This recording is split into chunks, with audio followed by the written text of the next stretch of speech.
नमस्कार दोस्तों। NEET exam में सिर्फ 4 मंथ बचे हुए हैं और अभी भी आपके 350 से 450 मार्क्स आ रहे हैं, पर आप परेशान हैं कि इसको कैसे इम्प्रूव करें। तो चलिए ये वीडियो आपके लिए है। मैं आपको इस वीडियो में बताऊंगा कि आप कैसे अपने ड्रीम को पूरा कर सकते हैं और 650 से 700 नंबर ला सकते हैं। मैं आपको कुछ ईजी स्टेप्स बताऊंगा जिनको फॉलो करके आप सिर्फ 5 मिनट में समझ जाएंगे कि आपको करना क्या है एक्चुअली।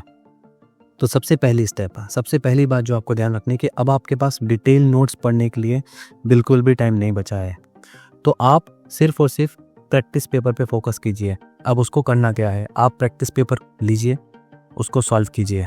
उसके बाद जो आपकी गलतियां हो रही हैं आप उन चैप्टर्स पे फोकस कीजिए, उन चैप्टर्स को एनालाइज कीजिए, उनके शॉर्ट नोट्स में से आप पढ़िए, उसके कुछ क्वेश्चंस आप रिवाइज कीजिए।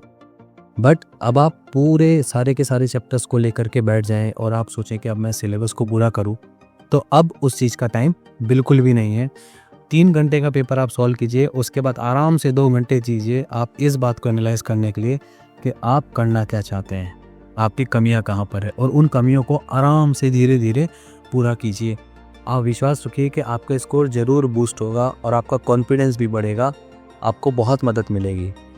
सेकंड स्टेप, आप अपने किसी सीनियर से, आपके आस पड़ोस में, परिवार में, रिश्तेदारों में, मोहल्ले में, या आपकी कोचिंग पे कोई पास आउट हो जिसने अच्छा स्कोर अचीव किया, तो आप उसकी हेल्प लीजिए। आप उनसे नोट्स मांगिए, उनके शॉर्ट नोट्स अगर आपको मिल जाएं तो वो आपको बहुत फ़ायदा करेंगे। तो कोई भी ऐसा इंसान जिसने आपके आसपास जिसने नीट क्रैक किया हो, आप उससे मदद लेने की कोशिश कीजिए। अगर आपको वो नहीं मिल पाता है तो आप एक वेबसाइट जो कि मैं डिस्क्रिप्शन में भी लिख रहा हूँ, neetjnotes.com पर जाइए। आपको वहाँ पे बहुत सारा study material free of cost मिल जाएगा जिसको आप इजीली डाउनलोड करके पढ़ सकते हैं। इसके अलावा भी अगर आपको कोई हेल्प चाहिए, कुछ स्टडी मटेरियल वगैरह, तो आप मुझे मैसेज कीजिए, कमेंट कीजिए, मैं आपको तुरंत प्रोवाइड करवाऊँगा। उसके बाद थर्ड स्टेप ये आता है कि हमें फोकस करना है सिर्फ और सिर्फ नीट स्पेसिफिक क्वेश्चंस पे।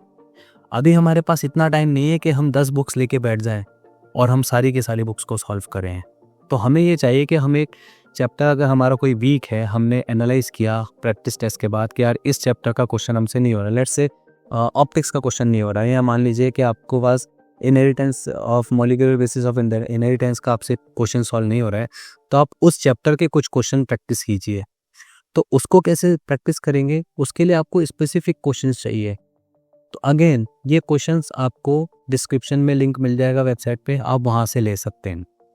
स्पेसिफिक क्वेश्चन है चैप्टर वाइज, तो आप सिर्फ और सिर्फ उन क्वेश्चंस को सॉल्व कीजिए। आपको 10-50 किताबें लेने की ज़रूरत नहीं है, वहाँ से सॉल्व करने की ज़रूरत बिल्कुल भी नहीं है। इसके बाद फोर्थ पॉइंट जो हमारा आता है वो आता है कि आप ओवर थिंकिंग ना करें। आपने एग्ज़ाम दिया, अच्छा हुआ तो बहुत अच्छी बात, नहीं हुआ तो भी कोई बात नहीं। आप एनालाइज करें और अपने आप को प्रिपेयर करें। ओवर थिंकिंग से बचें। आप ये मत सोचने बैठ जाइए कि अब क्या होगा, मैं कैसे करूँगा, मुझसे नहीं हो पाएगा, बिल्कुल भी नहीं। देखिए, ओवर थिंकिंग से आपको कुछ भी नहीं मिलने वाला है, ठीक है। जब भी आपका मन खराब हो, आपको मतलब लगे कि नहीं यार थोड़ा सा मुझसे नहीं हो पा रहा है, आप बस एक काम कीजिए, थोड़ा सा एक्सरसाइज कीजिए, रनिंग कीजिए, वॉक कीजिए, हल्का फुल्का एक्सरसाइज कीजिए, आपका थोड़ा सा माइंड रिफ्रेश हो जाएगा। आप आराम से उसके बाद पढ़ने बैठिए, अपने आप को एनालाइज कीजिए। ओवर थिंकिंग पे बिल्कुल भी ध्यान मत दीजिए।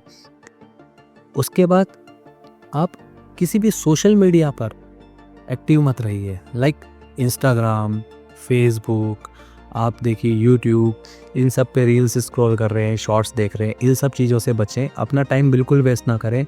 जितना भी आपके पास एक्स्ट्रा टाइम है आप सोने में बिताएं, आराम कीजिए, अपनी बॉडी को रिलैक्स कीजिए। एक बोनस टिप मैं आपको जाते जाते और देना चाहूँगा कि अगर हो सके तो आप पिछले 3 या 4 साल के जेईई मेंस के पेपर भी सॉल्व कीजिए। देखिए, मैं खुद 8 साल से इस फील्ड में हूँ, मैं टीचिंग कर रहा हूँ, 8 साल से बच्चों को पढ़ा रहा हूँ, और मेरे जो स्टूडेंट्स होते हैं मैं उनको जेईई मेंस का जो पेपर होता है वो सॉल्व करने के लिए कहता हूँ और सॉल्व करवाता हूँ, और उसके बहुत अच्छा आउटपुट आता है। देखिए, जेईई मेंस का पेपर जो है वो थोड़ा सा उसमें कैलकुलेशंस ज़्यादा होती है, लेकिन वो नीट के बच्चों के लिए बहुत ज़्यादा अच्छा होता है, क्योंकि जब आप फिजिक्स के क्वेश्चन, केमिस्ट्री के क्वेश्चन लगाते हैं ना जेईई मेंस के, तो आपको उनके बेसिस पे जब आप अपना नीट का पेपर देने जाते हैं तो आपको काफ़ी ईजी लगता है वो पेपर, और वो पेपर आप आराम से सॉल्व कर पाएंगे। तो सबसे इम्पोर्टेंट यही है कि आप इन बातों को मानें। और लास्ट में एक चीज़ और है कि आप ये सब वीडियोस वगैरह ज़्यादा ना देखें, सोशल मीडिया से दूर रहें। आपका इस वीडियो को देखने के लिए बहुत बहुत धन्यवाद। Thank you. मिलते हैं अगले वीडियो में। Good bye, take care.